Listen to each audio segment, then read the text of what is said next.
मुद्दा है electoral bond के मामले में जिस तरह से भ्रष्टाचार भारतीय जनता पार्टी और केंद्र सरकार ने किया उसको उजागर करने का। मुद्दा है महिलाओं पर हो रहे अत्याचार में भारतीय जनता पार्टी के नेता और कार्यकर्ता शामिल रहे हैं। इसके तहत आम लोगों से, नौजवानों से बदला लिया जा रहा है, नौजवानों की नौकरियों को रोका जा रहा है। इन सब मुद्दों पर हम जनता के बीच में जाएंगे, जनता को बताने का काम करेंगे। और जो एनडीए सरकार जो डबल इंजन होने का दावा करती है, ये डबल इंजन नहीं ट्रबल इंजन है और ये पूरी तरह से डिरेल हुई सरकार है। इस सरकार से जनता और जनता की उम्मीदें पूरी नहीं हो सकती है। इन सब बातों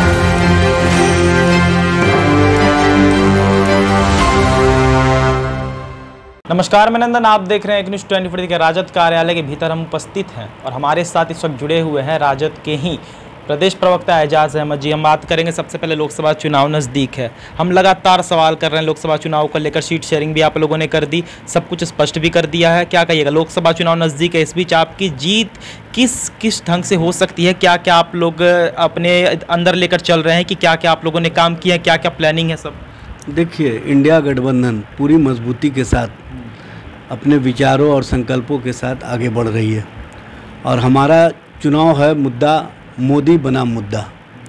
मुद्दों के साथ जो मुद्दा है महंगाई का, जो मुद्दा है भ्रष्टाचार को शिष्टाचार और सदाचार का रूप देने वाला जो भाजपा की नीतियां हैं, मुद्दा है भारत के लोकतांत्रिक व्यवस्था को मजबूत करने का, मुद्दा है गरीबों को और गरीब बनाने का जो इनका एक्शन प्लान चल रहा है उसको एक्सपोज करने का, मुद्दा है इलेक्टोरल बॉन्ड के मामले में जिस तरह से भ्रष्टाचार भारतीय जनता पार्टी और केंद्र सरकार ने किया उसको उजागर करने का, मुद्दा है महिलाओं पर हो रहे अत्याचार में भारतीय जनता पार्टी के नेता और कार्यकर्ता शामिल रहे हैं और उनको बचाने का जो षड्यंत्र चल रहा है वो स्पष्ट रूप से दिख रहा है। मुद्दा है जिस तरह से हमारे दो की नीतियां चला करके ये अपने उद्योग घराने के मित्रों को कहीं ना कहीं संरक्षण दे रहे हैं, वो स्पष्ट रूप से दिख रहा है।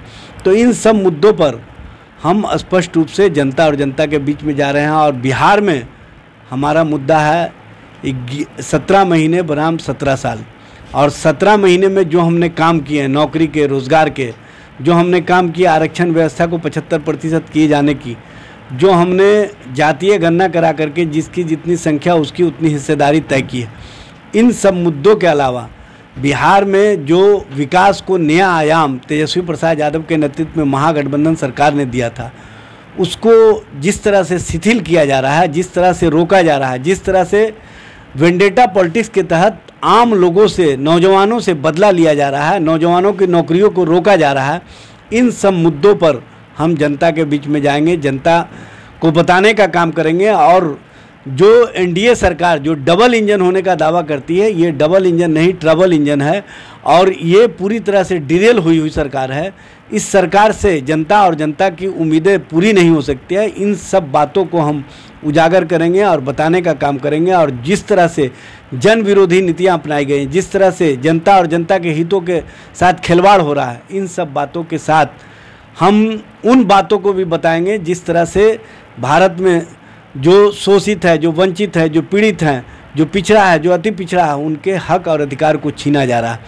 और सबसे बड़ी बात यह है कि जिस तरह से जुमलेबाजी करके भरम और धर्म की राजनीति चलाई जा रही है, उन सारे मुद्दों पर हम एनडीए और नरेंद्र मोदी सरकार को एक्सपोज करने का काम करेंगे और बताने का काम करेंगे कि भारतीय जनता पार्टी किस तरह से सरकार चला रही है। चलिए, सीट शेयरिंग आप लोगों ने की, सही बात है, सवाल तमाम उठने शुरू हुए थे महागठबंधन पर कि सीट शेयरिंग क्यों नहीं हो रही। आप लोगों ने सीट शेयरिंग की, उस पर सवाल उठ रहे हैं कि 26 सीट जो राजद को मिली, महज 9 सीटों में कांग्रेस को सुलटा दिया गया। तो क्या कांग्रेस राजद की बी टीम बनकर सामने आई है?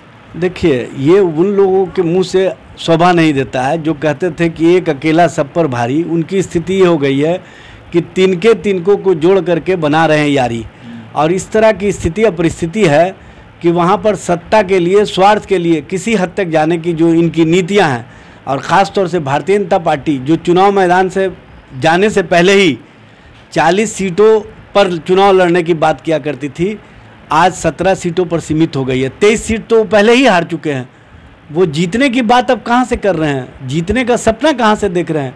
भारतीय जनता पार्टी जिस तरह से राजनीति कर रही है, उस राजनीति का पोल खुल चुका है और भारतीय जनता पार्टी को भी पता है कि जनता और जनता की उम्मीदों के खिलाफ हमने जो काम किया है, जनता अब हमारे साथ नहीं खड़ी है।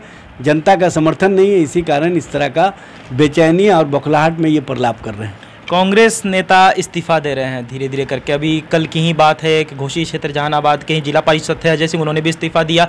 वो ये कह रहे थे कि कांग्रेस जो है वो नतमस्तक हो चुकी है लालू यादव के सामने। कांग्रेस जो 9 सीटें महागठबंधन में मिली है उस 9 में से एक भी सीट कांग्रेस जीत नहीं पाएगी। जाहिर सी बात है, भड़ास तो दिख ही रहा था उनके जबान से, लेकिन क्या सच में लालू यादव के सामने नतमस्तक हो चुकी है कांग्रेस? देखिए, सबसे बड़ी बात यह है कि चुनाव के समय में लोग इधर उधर होते हैं।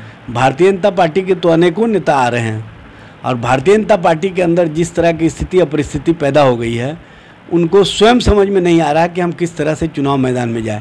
और यहाँ पर तो हम विचारों के साथ गठबंधन में समन्वय बना करके एक दूसरे के प्रति सम्मान का भाव रखते हुए चुनाव मैदान में जा रहे हैं और कोई किसी को दाब नहीं रहा है, बल्कि जिसको सम्मान की आवश्यकता थी उस सम्मान को हमने समन्वय बना करके बातचीत करके विचारों के साथ आगे बढ़ाने का काम किया और सभी गठबंधन के दल के नेता एक दूसरे के साथ परस्पर संबंधों को मजबूती प्रदान करते हुए आगे बढ़ रहे हैं। देख सकते हैं, इस वक्त हमारे साथ जुड़े हुए थे एजाज अहमद खासा। हमने इनसे बातचीत की। लोकसभा चुनाव नजदीक है, उस बीच क्या कुछ मंशा रहेगी राजद की, महागठबंधन की? हमने साफ तौर पर इनसे जाना। सीट शेयरिंग में जो सवाल उठ रहे थे कि 26 सीटें जो राजद को मिली है, महज 9 सीटें जो कांग्रेस को मिली है, उस पर जो सवाल उठ रहे थे, जो उंगलियां उठ रही थी राजद पर, उस पर से भी पर्दा उठाया एजाज अहमद ने। जो भी कुछ इन्होंने कहा वो आप विजुअल में सुन सकते हैं। धन्यवाद।